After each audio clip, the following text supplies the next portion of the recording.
Hello, this is Randy with Excel for Freelancers and welcome to the Label and Name Card Creator.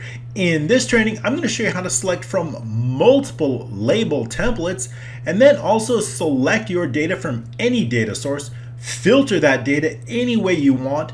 Then we're going to design our own labels using colors and fonts and backgrounds, and then we're going to show you how to print those labels all in just a few clicks of a button. It's going to be a great training, so let's get started.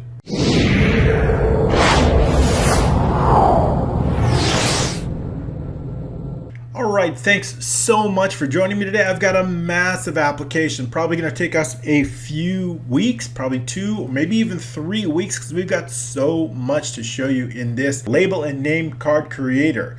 The first thing I want to say is why. Why are we creating? Now, this is beyond mail merge, right? Mail merge is a great tool for creating labels in Word, but I want to take it way beyond that. I want to create my own labels. I want to design my own colors, put my own labels. I want to be able to position very easily simply with drag and drop. I want to be able to customize the label text. I want to be able to use certain fonts and use certain background colors. This training is going to show you just how to do that. This takes name cards and labels and brings it to a whole new level, and it's going to show you just in a few simple steps. So not only are we going to create amazing application, but I'm going to show you just how we do that so you can do this yourself. So it's a fantastic training. So I hope you'll join us for it. We've got a lot to cover in this episode, but before I get started, I wanted to cover business. We bring these trainings to you each and every Tuesday. So I want to make sure that you subscribe and get on that notification so that you can get videos delivered to you each and every week. It's going to be a great training this week. Like every other week, we bring you something special and unique. Also, I wanted to make mention, I've had a lot of questions on the mentorship program. It's already launched. So it's a fantastic program. Now is the time to get in. In this particular program, I'm going to teach you how to define, how to design, develop, and deploy your own Excel applications. In fact, we're developing an amazing accounting application inside the program, and that's going to include invoicing, inventory, purchasing, a full dashboard, sharing and sync features so that your applications can be shared with anybody in the world and synced. So I'm going to show you all that along with your own licensing and of course the deployment. So we're going to go all the way through a WordPress website. It's going to be an amazing program, so make sure you get in. And of course, if you're a mastermind member, you're going to get resale rights of this accounting application that I'm developing, so you can sell it as many as you want at your own price. I'll include the links down below if you want to check that out. I really appreciate it. Likewise, if you like these applications, there's a free download, the links below. But if you want to get over 100 of them, I've got a promotion for $37. So that's the 100 workbook zip file. You can grab 100 of them, get them all down. In fact, I've got a 20 workbook bonus right now, so keep that in mind. All right, let's get started on this training. We've got a fantastic training, and there's a lot of work. I've been doing a lot of work on this. We're not going to get to it all, and we'll do about an hour today. We're not going to get to everything, so I'm going to include a part 2. And another reason for doing part 2 is I want to get your ideas. I want to get your feedback. What else should I include in this? Am I missing anything? Is there a feature that you would like to see? Let me know in the comments down below, whether this is YouTube or Facebook or your email or within our Excel for Freelancers Facebook group. Let me know what you want to see, and I'll do my best to get that included in this application. I want to go way beyond Word, and there's lots of training videos on how labels can be created within Word, and it's a great tool for basic labels, but I want to go beyond that. I want to create something that's really powerful, that's really easy to use, and that's really customizable. So for example, in this training, we've got tons and tons of label templates. Now, if you take a look at our label template sheet, I've got about, about 25 or so label templates. In fact, you can put your own label templates, and some of them have data like column spacing. Now let's just take a quick look. Where did I get this information from? Well, that came from a site called Avery. They're like the #1 in the US as far as labels, and they've got tons and tons of labels here. So most of the data that I got is from here. So if you want to fill it out or bring your own labels, all you need to do is just get the data from here. I just took a little thumbnail of the picture here and brought it into cell. And you can see, for example, like on this first one here, it's a 30 label per sheet. So if we click on it, and on this sheet here, if we scroll a little bit down, we'll get all the details on that label. We've got the size, we have the margins here, the top and bottom margins, we have the left and right margins. And so there, all the details are here. So all I did was pretty much take that, at least for some of them, and bring it into here. So we have left and right margins, top margins, and then I put a little picture here. So that is basically what our data. You can add to this list as much as you want. So this is a really dynamic application. Let me just take you quickly through it first. So all we do is we select a label template from a list of label templates here, and then the thumbnail is going to show up and all the details as far as the labels per sheet. So all of the information basically is going to come from this table and it's going to go into this form. That's relatively simple. When we click next, we also have the ability to select a data. So when we select a label data, we can click the browse button and we can find the label. Let's go ahead, and I've got some on my desktop here, employee list. So let's select an employee, and all the information is going to come in, and then we want to select a sheet. So we, for example, a sheet within that will go employee list. Now if you think this looks familiar, we did an import manager that looked a lot like this. So there's a lot of the qualities of the import manager, if you remember, that we had this, but it's a very different application, but basically importing the data is very similar. Once we have all the data in here, we can then go ahead and filter it. For example, if I want only female, I can do starts with, ends with, or contains, less than, or greater than if it's a number. But let's say I just want female here, labels for the female, those. So I can do that. And then the next step, this is all automated. The first row of data, you can update this accordingly, but it should be pretty set. It's automated. Then we're ready to design our own label. So now we have this. Let's delete. There's one thing I want to add. I want to make sure that these are automatically deleted when a new data. So that's something I have to add in part 2. These should, anytime you create a new data, this should automatically be deleted. That's just a simple macro I've got to do, not the background. Okay, so we have that. Now notice that when we change the label design, if we were to change it to a let's say a different label design, like this type of label design, we go into design label, we see that the label shape is different. So the background of this changes based on the label, which is really cool. So you get a really good idea of, the design. So this is what our template is. This is our label design. So when we then select, let's say I want to show the employee ID and I want to show data. So all we need to do is drag that around and then customize it just like you would. So in fact, this one, I'll go ahead and I'm going to drop this down because I'm going to be working with it. I'll make this left justified and I want to make this right justified. And I also want to change the employee ID. I don't want to change it to employee. Let's say I want to call it ID number. I can do that too, right? And so as soon as it changes here, it's going to change within that, which is really cool. We can reduce this. So now you can customize it just like you would any other fields in Excel. And it's going to remember that. So we're going to bring it up here. I'm going to bring it up here like this, and then I'm going to hold those and I'll format those. So I'm going to line the middle here. And then I want to make this bold, and I want to give it a color.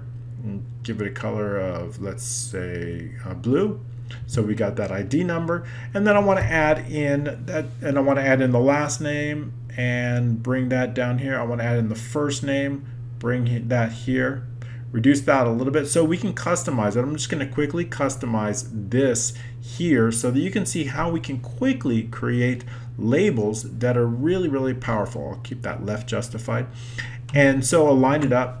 And I'll go ahead, and so you don't have to watch me, but you get the idea. So we can just select, I want the address, and I want the city, the state, and the zip code. I want all that here, so we can just drag it down. So it's very easy to customize your labels, and we'll left justify those.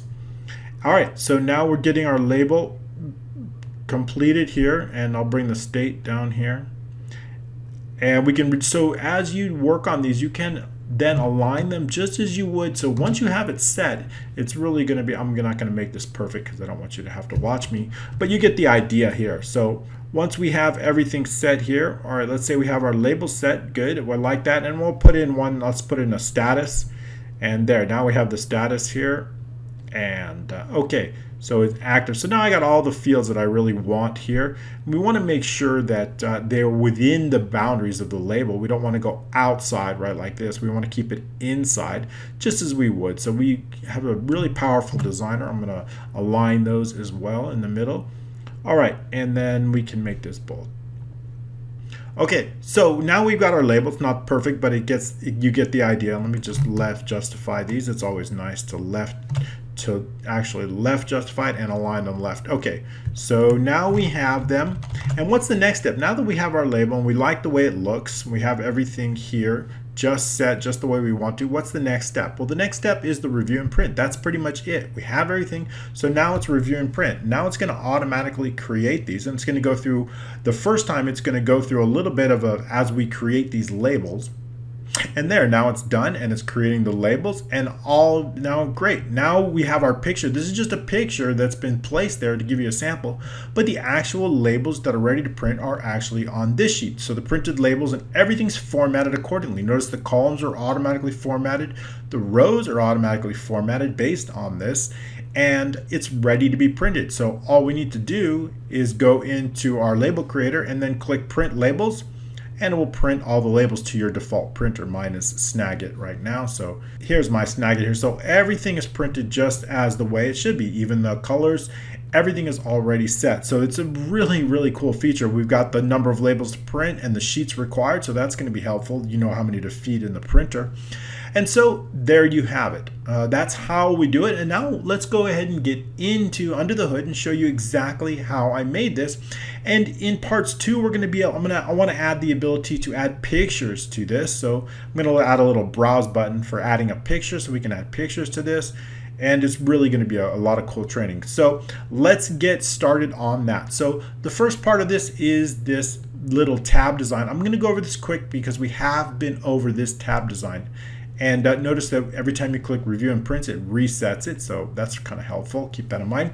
So what do we do? All right, so this tab design, let's get into the VBA and just show you how we did this, but this is not part of the core training, so I'm going to go quickly through this tab design. Basically, all we're doing is showing and hiding rows. So in this first one, I want to show rows 5 through 16 and hide everything else. In the filter and data section, I want to show rows 17, and then I guess we're going to go all the way down to, because it's a table, all the way to 77. So keep that in mind. And then in the third one, we're going to show 78 through down to 132. And then, of course, the last one, review and print, is going to create these labels. Each time we go to review and print, it's going to show, 133 to 1. So we're going to basically showing and hiding rows, and then we're showing and hiding certain different shapes and group shapes. So for example, this particular group of shapes is called step 4 group. So it's only associated with this step 4, while this particular group, of course, is called step 3 group here, and so on. So you get the idea. So let's go into the VBA under the developers tab. If you don't have the developers tab open, you can locate that under the options here, and then the customizer ribbon, and make sure you've got developers selected here. Alt F11 will get you there, also as a shortcut. So Visual Basic. So we have multiple different modules here, and we'll go through each one of them as much as we can today. And then we have a little bit of on-sheet code on the label creator, but there's no other code on any other sheets, just the label creator. So let's just go into the tab macros real quick. There's one macro that we want. There's one single macro when you have these kind of tabs. We want one macro to clear everything. So what it's going to do is it's going to clear all the shapes. No matter what, it's going to clear them all and hide them. Hide all the shapes.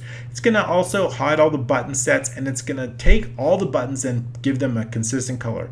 So every time we run, it's going to run this macro. So notice on creator, on label step 4, we're going to run that macro. On step 3, we're going to run that macro. So we're going to run this macro first because it basically hides everything. It changes all the colors to the buttons to all the same color, and it's going to give it that dark green color, and it's going to give it the font fill color of white. So this is the white font, this is the dark. So every tab is going to have that particular color. So let's go in. That's the database. So every button is going to get that white font and the dark green, even the one you select. Then, depending upon the one you've selected, it's going to give it that light green color and black font. So we just hide everything and we color everything in that macro. Then on each individual step, what we're going to do is we're going to then change the font, the fore color, the RGB. This is that green, that light green color. And then this is the font. This is the black font. So just that button, step 1, just that button, only that button, gets the text that's black, gets the background that's light green. Then what I want to do is unhide the rows. Remember, unhide just the rows that we're focused on, so only the rows. And then I also want to unhide that shape. Remember that group shape that is just concerning. I want to unhide that. And then, of course, if there's any, in this step 1, if there's any label picture, for example, I want to show that if there's one. So I'm going to close that for now. And so for example, if there's any label picture, this thumbnail picture, that's been given a name called label sheet picture. Regardless of the label that I select, it's going to give it that. So keep that in mind. Regardless of whichever one we select, we're going to assign the same picture. So we want to show that picture automatically if it exists. And I wrapped it in on air. If for some reason it doesn't exist, I've wrapped it with on air, resume next. So keep that in mind. And then I just want to select one of the cells as we move it. So when I select here, I just want select. It should probably be E8, right? E8. So let's select that E8 because we want to select it on okay, so I'll save those changes. All right, so we've selected that. Just want to select something so the user can prompt them to select a specific label if they want. All right, so that's pretty much it. And so I've also assigned macros. So if we right click and we click assign macro, we see that that's been assigned to step 1. So that means users can either select on any one of these buttons or they select on the next. Now obviously this macro that would be assigned, I'm going to click assign macro and I'll drag it up here. You can see that it's a create label step 2. This macro is the same that's been assigned to this. So if I select here and right click and click assign macro, you see also step 2. So it gives you an idea as we go through. Now when we're selecting on step 2, we have two options. A previous, this would be assigned to macro step 1 and this would be step 3. Gives you the idea. So that's basically how we run through it. There are specific trainings where I go over this in more detail. So keep that in mind. You can check it on my YouTube channel. So there's various trainings with the tab order so you can show that. All right, so we've gone over the tab. We've gone over the basics. Let's go on some on-sheet macros. So how do I get this to change? So when I select another label, what I want to do is I want to take the picture, whatever is associated with this picture, and I want to bring it, copy it and bring it in here, and then I want all the data to load. Now to make things a little bit easier, this is a complicated training, so I didn't use any data mapping, so there's a little bit more code written, but it's much simpler to see. Data mapping is easier to code, harder to understand, so I'll give you an idea of that. So basically all I want to do is take this template, whatever it is here. Now let's take a look at these templates. I've given them a unique name and I wanted to make sure it's unique. So I've given them a file name based on their measurements. So this is the file name. So I took their measurements, which is the height and the width and then the number per sheet, and I've combined them to create a file name. So each one is based on that. So for example, this label is 1 by 2.65 inches and then it's 16. So I've taken that information, used a small formula, and then just created the name. And I've assigned that same name to this label. So if we click on these labels, we can see that the name of the labels is consistent with based on the shape, and it's also the file name here. That really gives us a helpful idea of how to name things uniquely. So that way when I pull them up, I just need to know what is here, and I can know the shape name based on what is here. So in our macro, as soon as we make a change to cell E8, we're going to load all the information. All the labels per sheet comes from the table, the label type, and column spacing, row spacing, margin, all that comes in. So let's just take a quick look at that. That's a relatively easy macro. So into the developer sheet, and we have label load, and basically this is just a single macro. We're focused on sheet 1, so that's the only one that we're going to be focused on with this for the most part, except the data is going to come from sheet 2. Sheet 2 is where our labels are located. So I need to know the label row. That's very important. How do I know the label row? Let's just focus on that real quick. We have label templates here. So we go to the formulas, name manager, And let's take a label name here, this name right here.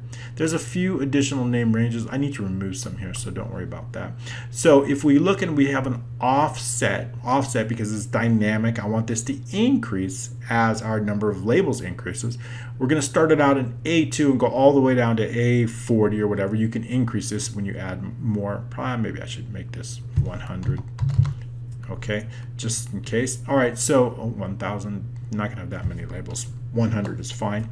All right, so basically what we're going to do is this named range is associated with this. Now notice that this named range starts in row 3. That's important. Row 3 is where our first data is. So now if I have a listing of this name here back in sheet 1 here, and I want to know the row of it, I can just use a simple match formula. So let's take a look at the selected label row. We're going to use if error in case there's no error. We're going to use match. What are we matching? E8. That's the name of the rectangle.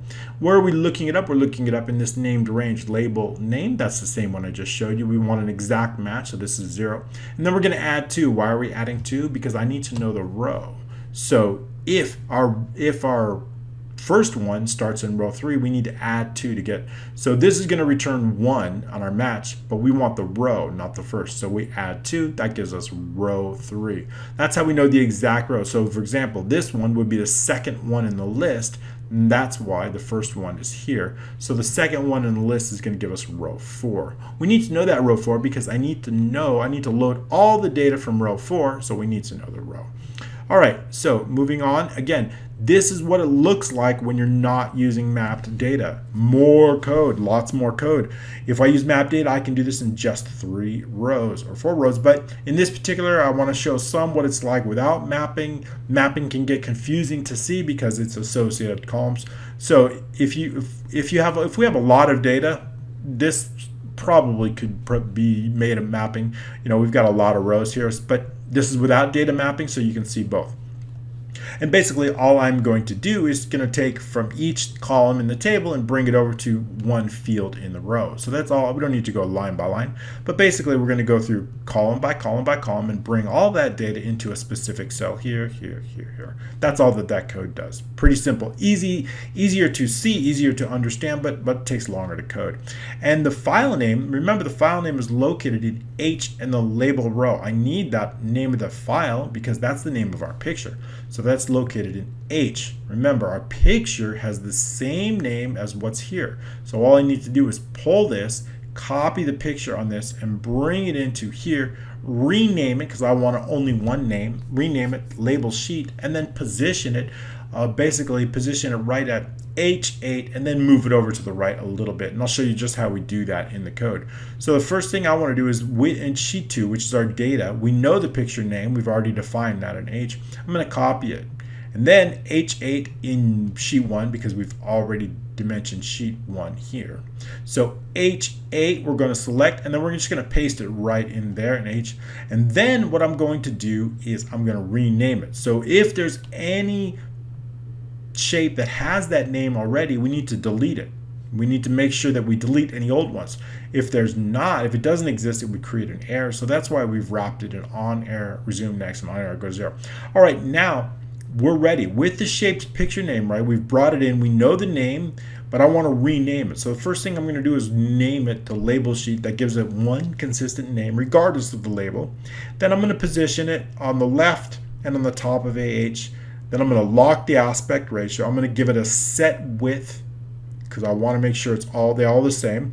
And then I'm going to move it over to the right. Increment left 40 is going to move it over to the right 40 pixels.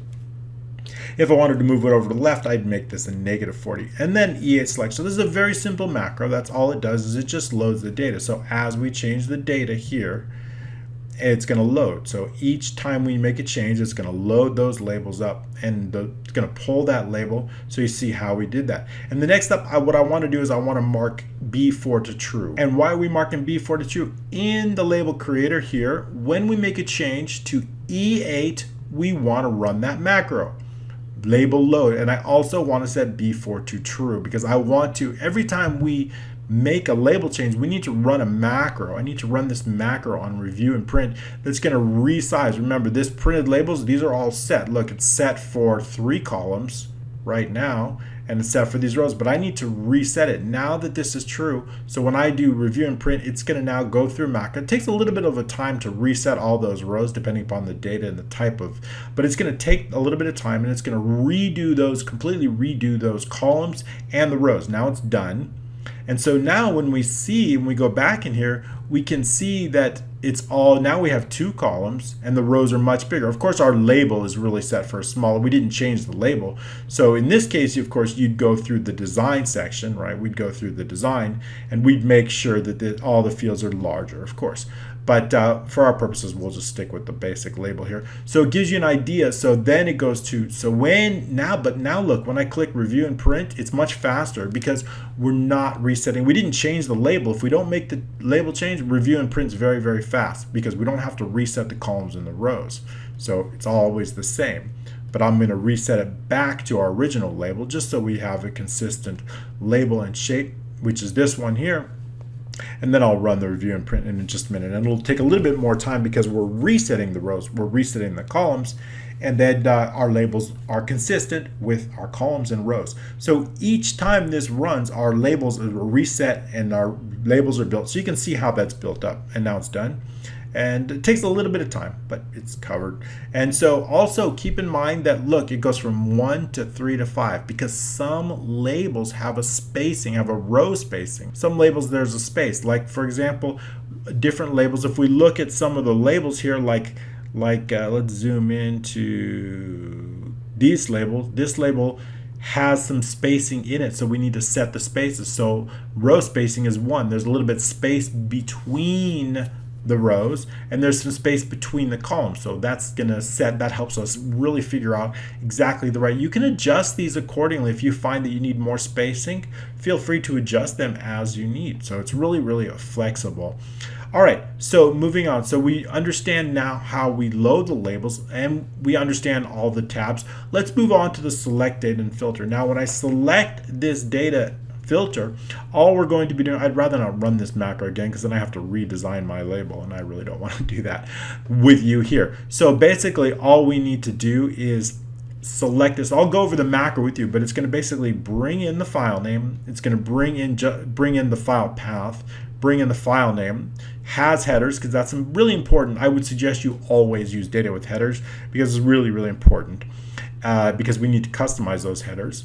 And then it's going to figure out what is the first row of data. You can adjust this, but the macro should figure it out for you. The first column of data, the last row of data in the last column, that's important.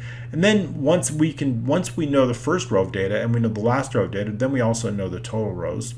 We also know the total columns. So all of that is really important for taking care of, let me just adjust that, for figuring out and determining the number of labels. Then what I want to do is I want to add filters, right? If we want to show only IDs that start with 10, we can just click starts with, and we just put 10, and then we click starts with, and it's going to start with that, or ends with, or contains, right? So it's really, or less than, or greater than. So we have a lot of flexibility. If this looks familiar to you, it's because we did use something like this in our import manager, which was a really cool training where we imported. All right, or maybe you only want people that start with L, right? You only want people that start with L. You can do contains, starts with, and that's gonna have any name that starts with L. Really great filters, and it's going to load all the column headers and the first row of data, so you get an idea of that, filtering the data. So let's just go over this macro real quick. I want to show you how we bring this in. So back into our VBA we go. We have a data workbook macros here. So there's a browse for data. I'll go through that with you. So what I want to do is when we click this button here, right click, assign macro, we see it's been assigned to browse for data. Basically, that's going to browse your computer, look for an Excel type of file, bring it in, bring in all the data. So let's go through that. The file folder, we need to dimension a file folder because we need to have the user browse for it. And then I want to dimension the data file as a path. That's very important because I need to know the path of that. And also we need to know the worksheets. Now it's going to take those worksheets, whatever's worksheets, it's going to list them all here, all the worksheets. First, it's going to clear it out. It's going to list all the worksheets in your workbook. And then what it's going to do is going to create a named range based on that. So if we click here and we look on data validation, and data validation, we see that, let's click yes, we see that data worksheet, because this is This is a merge cell, that's why it came up. Data worksheet list, so that's the cell. If we look under the formulas, name manager, and we see data worksheet list and we tab over there, we can see that this is a dynamic named range using offset, where we're starting it out in A19, and then we're going to move one column down just in case that there's just one row down, just in case there's no data. That's why we start with the header and we move one row down in case there's no data. Same thing here. We're going to count all of from 19 through 69, and we're going to subtract 1 because we're counting 19. Why do we do that? Just in case there's no data, then there's no error, because there's always going to be data because we're using the header row. So that offset will help us determine all of the sheets in the workbook. Then we can take those and have the user select a specific sheet. So that's really helpful. Once we change the sheet, we can then load all of the information here. All right, so let's look at that. So continuing on with our code, we're going to be working with multiple workbooks. So when we do that, we want to set a specific workbook. I've dimensioned 2 workbooks, this workbook, which is the current label workbook, and then of course your data workbook, both of them as workbooks. And we're going to be looping through all the worksheets in your workbook. So we need to determine worksheet row as a long, so we can go through those, and of course worksheet as a worksheet. All right, so first of all, the first thing we want to do is set the current workbook to this workbook, just so we know which workbook we're working with. Then with sheet 1, the worksheet row, we're going to start off at 20. Why is that? Because our first worksheet is going to be here on 20. So that's important. I want to set that up because we need to go through each one and increasing the row as we move down. I want to clear all the information out, clear any old data. All of that data should be cleared, because if there's any data here, we need to clear it all out. So that's going to do that, including clearing all the worksheets out before we bring in the new information. So we clear it out, clear any old worksheet data, clear any old data details. Do that. We don't need this one. And we're going to set the file folder. This is going to launch that browser, that browse file picker. It's a file picker, not a folder picker, because I want a specific file. Application file dialog, file picker. That's going to open that up, and we're going to give it a title called select data file. And I only want Excel files in this particular one, so we're going to limit that to filter to XLSM, XLSS, XLSB, and XLS. Only Excel files we will want the user to. If they don't make any, if they cancel out of it, we need to skip all that and go to no selection. So that's going to drop it all the way down here and just going to escape out of that, so there's no error in case they don't actually select anything. If they do select something, I want that entire file path in E20. I want to place it in E20, that file path right here in E20. The next step in VBA, I want to take the file name and I want to put it in E21. So to do that, the data file path, we're going to determine that in E20. That's going to give us the long file path.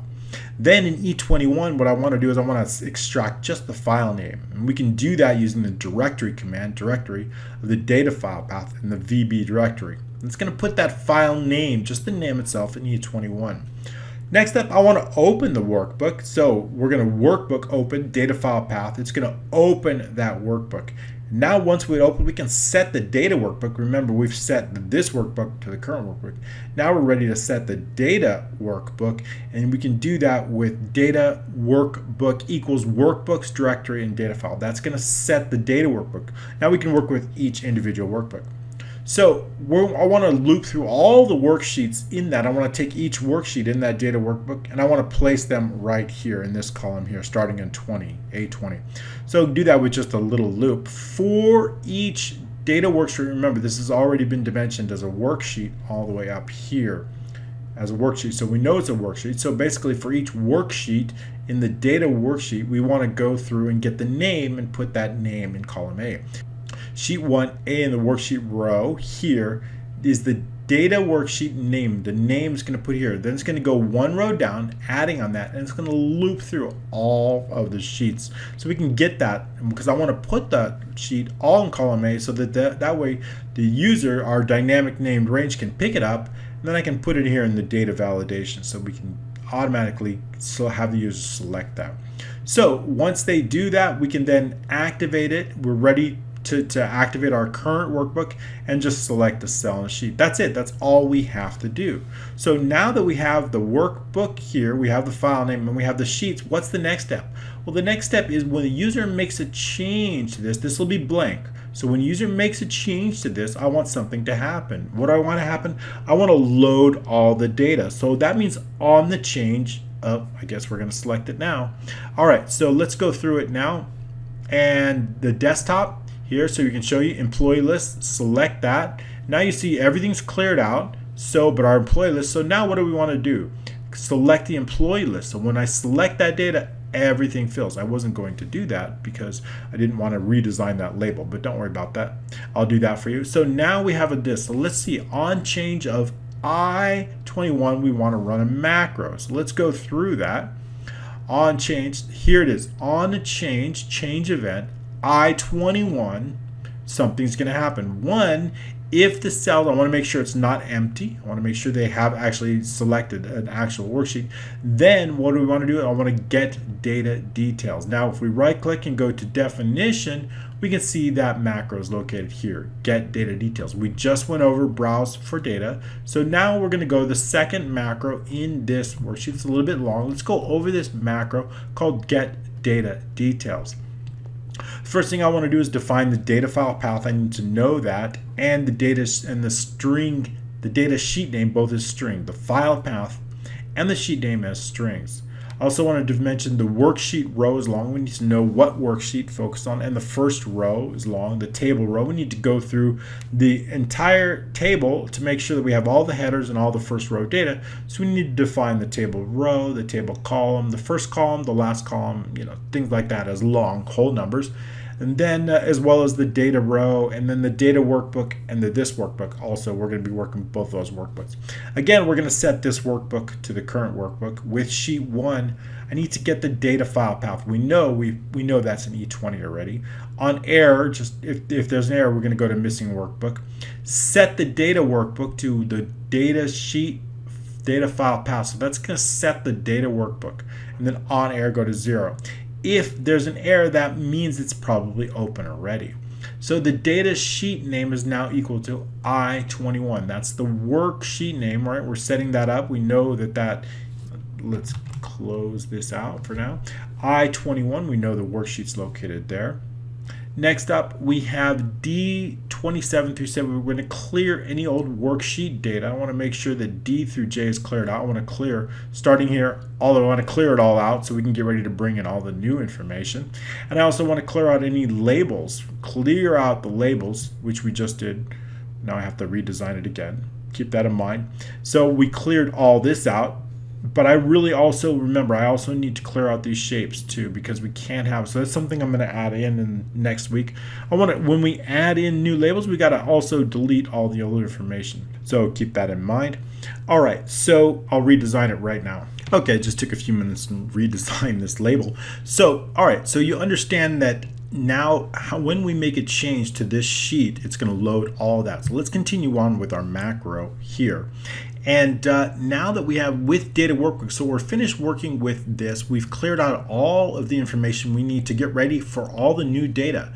So now we're ready to work with the data workbook. So with the data workbook sheets, what I want to do is I want to get the last row of data. So to do that, we can look for the last row and after range 1. This path, this code here, we're going to use find, and the find the cells. This is going to get us our last row of data. Last row, that's what I want, and it's going to put it into this variable here. This is going to get us our last column. This formula right here, we don't want to go through it because it's going to take a little too much time. But basically, we're looking for any type of data after A1, and it's going to get us the last column. Why column? Because column is here. It's going to pull in the last column. This is going to get us the last row. It's going to put it in these specific variables here. Then I want to do is I want to determine the first row of the data in the table. This formula is going to do, it's going to basically use a for next loop, and then it's going to determine our first row of the table with at least 70% of the cells filled. That's going to help us determine what our first row. So I'm going to look for last column that's greater than or equal to 0.7, and then it's going to determine the first row cells. Basically, the first row where there's 70% of the cells that contain a value, and that's going to get us our first row. We're going to do pretty much the same thing for the first column of the table, but we're going to use 50% of the cells filled.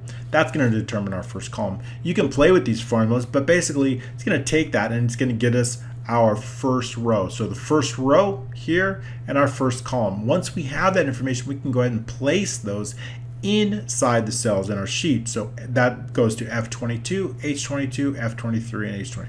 So it's going to place all those variables here, here, here, and here. Formulas are going to calculate the total rows and the total columns. So once we have all that data, we can then load in our information. So we can use that and load in information. So now we can load those data details. Starting out in row 27 and the design row 83. Why both of those rows? Because not only am I going to place the information here in for our filters, but I also want to place it here in our labels. I also want to place it here. So 83, we're going to use one for filters and one to show. So keep that in mind. So both information is going to be placed, both of that information is going to be placed here. Let's bring this up. Bring this up here and here. So one is going to place on 27 and then go from row to row to row. The other one in our design tab is going to start at 83 and then go from row to row to row. Keep that in mind as we load both the label text and the data, or basically the column header and the first row of data. All right, continuing on with our macro. For the data column equals the first column to the last column, right? I'm taking our data and I'm looping it. Let's take a look. I just want to open that data up real quickly. So I'll go into recent, and that was our employee list here. Here's our data. So basically this is our original data. I'm going to take from the first column all the way to the last and load in the information. And where do I want to put it? I want to put it inside our application right here. Load those headers in, put them all the way down here, and then load the first row of data. That's what I want to do in our macro. So we use that with a loop. So the data column, first column to the last column. D, and the value is going to be the data, our data workbook, our data sheet name, the first row -1. Why -1? Because our first row is our first row of data. -1 would be for our header row. If our first row of data is 3, -1 would be our header. So I want to pull in the headers and the data. -1 or 1. That would be the data labels, which is the data headers, or our first row of data. 1 is our first row of data, -1 is our headers, just to make sure that that's clear.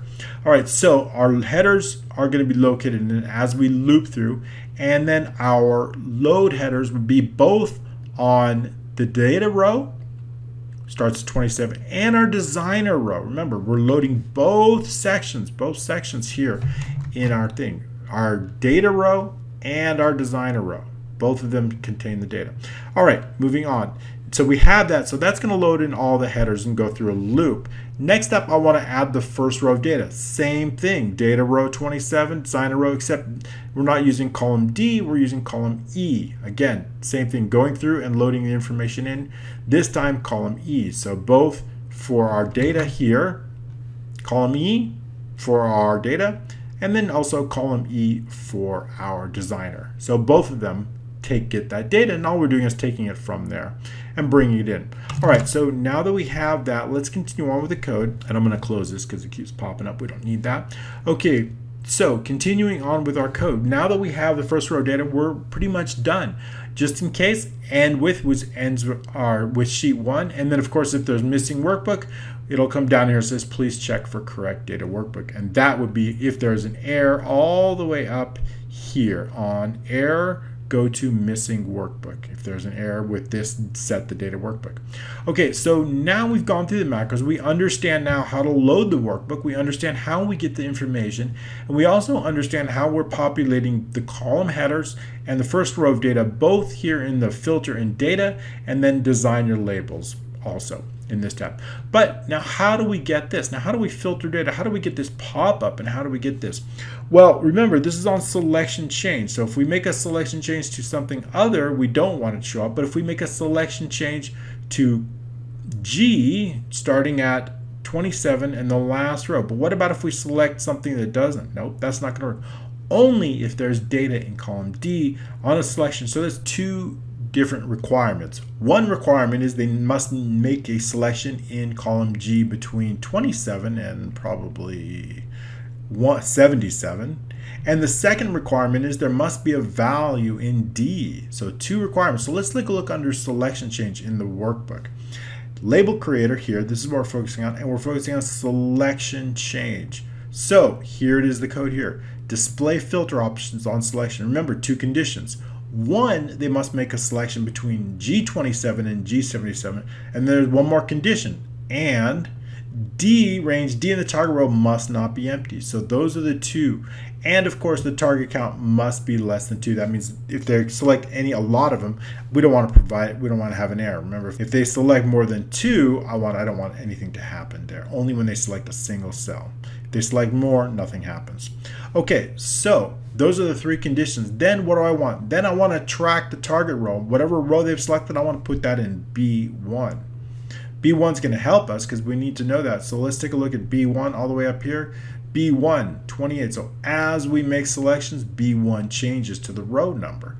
Why is that important? Because when I click, if I enter a value, and I select it, and I click starts with or ends with, I need to know what row to make those changes. I know the column is going to be G, but what row? What row do I put in less than? What row do I put in greater? Well, B1 is going to tell us that. So that's important. So we need to take B1 and put the target row there. Then what I want to do is I want to show the filter group. This is a macro that's going to show the group. But what if they select something else? If they select something else, I want to hide it. What is the macro? What is this filter group? That is just the group of those buttons. So if we look here, we right click this or click the group as a whole, we can see that the name assigned has been called filter group. That's the name that we've given us, so we know what to hide. Now there's a macro that's going to, I want the macro, but I want that macro to display it on the right side of wherever I've clicked so that the location of that group is dynamic, and that's done through a macro. So let's pull up that macro and see it. If we look here and we highlight this and we right click it and we click definition, we can see that it's going to take us all the way to the module called filter button macros, and we have a macro called show filter group. So this show filter group is going to tell us and help us place this group exactly where we want it. We need to define the data row. We know that's in B1, so we want to make sure there is a value in B1. If B1 for some reason is empty, we need to exit the sub because we need to place that based on whatever is in B1. So the data row is going to be in B1, and then with the shapes filter group, with this group of shapes, I'm going to place the left of column H in the data row and the top of H. So H, remember, is the column to the right. We don't want to place it in G, I want to place it in H. So we place it in H, and then I want to move it a little bit above the top, higher, which is the -5. I don't want to replace it. I want to place it a little bit higher because this middle we can place it even higher. In fact, maybe we can even go to 15 so it even places it higher. Let's try that so that it's right centered. That might be kind of nice. So now when we place it, it's even higher. So that way it's kind of in the middle. I like that a little bit better. Okay, so it's going to place it kind of high up above that 31, right? In this case, it's going to go 15 pixels above that because we're using negative. And then that's it. Then the last thing is I want to display it. We've only positioned it here. We haven't actually displayed it. So visible equals MSC true is actually going to display it. And that's all it is. And then I have 5 different macros. I'm going to go these with you real quick. And those 5 different macros are associated with these 5 different buttons. Starts with, ends with, contains, less than. So basically all I'm doing is if it ends with, I'm just going to take, if we click ends with, I'm going to take whatever's there and I'm going to add an asterisk before. If it's ends with, I'm going to take whatever's there and I'm going to add an asterisk after. Contains, I'm going to add asterisk before and after. Less than, obviously less than, greater than, greater than. Okay, so you get the idea. So each one of those macros has been assigned to those buttons, and that's all I do with this. So if it starts with, all I'm going to do is determine, make sure there's a value in B1. So that's, again, assign the data row. If G in the data row is empty, then exit the sub. We want to make sure that there's a value actually in there in case there's a value. Then I want to filter by. I want to click filter by, make sure that the filter by is replaced, that there's any other, make sure that there's no other characters. And then So this is going to remove any previous filtering. Each one of those has that. And then in this case, we're going to add whatever's there and then add the asterisk after. Sometimes we're going to add it before. Sometimes we're going to add it before and after, or we're going to add the less than before, or we're going to add the greater than after. That's all that does. It just adds that. So you can get an idea real quick what that is. Okay, so we understand the filter and how that works. Let's delete out of it. In fact, let me just add female onto this because we have a lot of data. I don't want to run all of the data we create. So now that we've designed the labels here, and now we're ready. We've done the filter. Now we're ready to go on to the next step. So what is the next step? Is the design step. That's a really cool step. And you see I've redesigned these labels. And so how does that work? Basically what I want to do is I want to create these pop-ups. So for example, if I select something, I want to create a shape. Let's move it over so you can see it. I want to create a shape based on whatever we've selected. So if this is hire date, I want to create a shape and I want to take that shape and I want to link it to whatever's here. So how do we link it? Well, if we click here, we see that there's a link. It's equal to D96. And if we look in D96, we see that's the hire date. So that means it's linked. So that means if we change that, if we can easily change it, it's automatically going to change in the shape. So hired on, we can easily change it too, which is really nice. And as soon as we make that change, it's going to change here in the label, which is very, very dynamic. And I like that because we may want to change our label text to whatever we want. So we can easily change it because it's linked. And so how do we create this shape? Well, I have a shape here called box temp, and this is a sample text box. So each time that I create it, and if we want to delete it, just uncheck it and it removes it. So each time I check, what it's going to do is going to take this and it's going to put it right here, and then we just move it wherever we want. So it's going to take this shape, it's going to copy it, and then what it's going to do, the macro, is going to link whatever shape based on whatever we've selected. So if we select it here, it's going to link it here. If I've selected here, it's going to link it to the actual data. Here, for example, 17, it's going to link, in this case, E96. So our macro is going to take this text box and it's going to link it to either the table text or the table data. So that's all we do. The other thing it's going to do is going to assign a name. If we take a look at this name, it's going to call data 90 because it's based on the data and it's also based on the row number. So I want to know the row number of this zip code.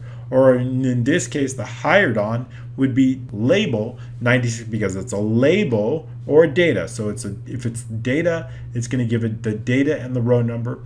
If it's a label, it's going to give the words label and 96. That's how we can keep track of every data and every label independently. We want to make sure that each one has a separate name. Okay, good. So I'm glad. So that's how we do it. But how do we do that in VBA? Now we understand that when we're checking something, it's going to create either a label or a data shape. And if we unselect something, it's going to delete it.